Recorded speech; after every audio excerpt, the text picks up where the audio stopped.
বড় বোনের বাড়ি বেড়াতে গিয়েছিল বাচ্চা মেয়েটা। ফিরতে রাত হয়ে যাবে বিদায় বড় বোন বলেছিল এর পরের দিন বাড়িতে যেতে। বড় বোন কিছুক্ষণের জন্যে বাহিরে গিয়েছিল। মেয়েটা গুটিসুটি হয়ে শুয়েছিল এক কোণায়। দুলাভাইও ছিল রুমে।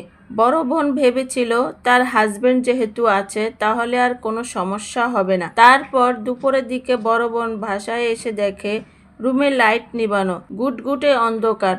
তাড়াতাড়ি করে লাইট জ্বালিয়ে দেখে তার আদরের ছোট বোন এলোমেলো ভাবে পড়ে আছে, চেহারাটা ফ্যাকাশে। বড় বোন বুঝতে পারেনি কি হয়েছে তার আদরের বোনটার সাথে। অনেকক্ষণ পর যখন বুঝতে পারে তখন অনেকটাই দেরি হয়ে গেছে।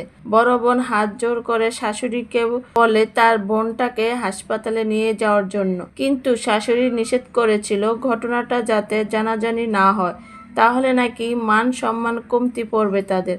তারপর বহু কষ্টে শাশুড়িকে রাজি করিয়ে বড় বোন তার ছোট বোনটাকে নিয়ে আসে হাসপাতালে। কোনো রকম দায় সারাভাবে হাসপাতালে নিয়ে শাশুড়ি পালিয়ে যায়। সেখান থেকে হাসপাতালে আনার পর বাচ্চা মেয়েটার অবস্থা আরো বেশি গুরুতর হয়ে পড়ে। ব্যথায় কাতরাচ্ছিল শুধু বাচ্চা মেয়ে। বয়স আর কত হবে, 7 কিংবা 8? যৌনতার কিছুই সে বোঝে না। পুতুল নিয়ে খেলার বয়স তার। মেয়ের মা বোনের সন্দেহ দুলাভাই বড় বোনের শ্বশুরের উপর। জোরালো সন্দেহ দুলাভাইয়ের প্রতি, যেহেতু তার রুমেই ছিল বাচ্চা মেয়েটা। এই বাচ্চা মেয়েটার কি দোষ ছিল? ওর তো ওড়না পরার বয়সও হয়নি। ওড়না পরার বয়স হলে না হয় ওড়নার দোহাই দিয়ে দায় সারা যেত। সমাজ কি এবারও ধর্ষকের পক্ষ নিয়ে ফুলের মালা দিয়ে বরণ করে নেবে, নাকি বাচ্চা মেয়েটার পক্ষ নিয়ে ধর্ষকের কঠিন বিচার করতে সাহায্য করবে? হ্যালো গাইস, তো আজকের গল্পটি যদি আপনাদের চেনা লাগে এবং পরিচিত লাগে তাহলে অবশ্যই কমেন্ট করে জানাবেন কার গল্প বললাম এবং কার কাহিনী বললাম। যদি বুঝে থাকেন তাহলে অবশ্যই কমেন্ট করবেন। ভিডিওটি ভালো লাগলে লাইক কমেন্ট শেয়ার করবেন।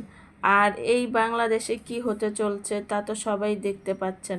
কোথাও কারো নিরাপত্তা নেই, না আছে কোনো বয়স্ক মহিলার নিরাপত্তা, না আছে কারো মা বোনের নিরাপত্তা, না আছে বাচ্চা কোনো মেয়ের নিরাপত্তা। প্রতিনিয়ত দেশের অবস্থা খুবই খারাপের থেকে খারাপ হতে যাচ্ছে।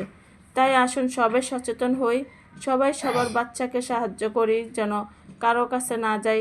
বিশেষ করে মেয়ে বাচ্চাদের যেন কেউ কোলে না নেয়, এই বিষয়টা সবাই খেয়াল রাখবেন। কোনো মেয়ে বাচ্চাকে একা ছাড়বেন না, কারো কাছে দিবেন না। এবার তো বুঝতেই পারছেন যে যারা বেশি ঘনিষ্ঠ আত্মীয় তারাই কিন্তু শত্রুতা করে শেষ করে দেয় সব কিছু।